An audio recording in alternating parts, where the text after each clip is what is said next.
அனைவருக்கும் கணித வணக்கம். இப்போ பார்க்க போகிறது 7ஆம் வகுப்புக்குரிய கணக்கு முதல் பருவம். இயற்கணிதம்ங்கிற யூனிட்ல பயிற்சி 3-2ல் 6ல் 3வது கணக்கை பார்க்க போகிறோம். கோவைகளை கழிக்க அப்படின்னு சொல்லி கொடுத்துருக்காங்க. இப்போ கணக்கு என்ன கொடுத்துருக்காங்க பாருங்க. 3m - 7n இலிருந்து m + n ஐ கழிக்க அப்படின்னு சொல்லி கொடுத்துருக்காங்க.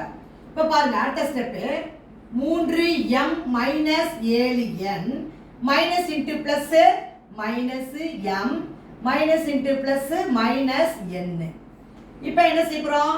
ஒத்த மாறிகளை ஃபர்ஸ்ட் எழுதிக்கிறேன். 3m - m minus 7n minus 8n. இப்போ பாருங்க, 3m இது பிளஸ் இது மைனஸ் வேறுபட்ட குறினா கழிக்கணும்.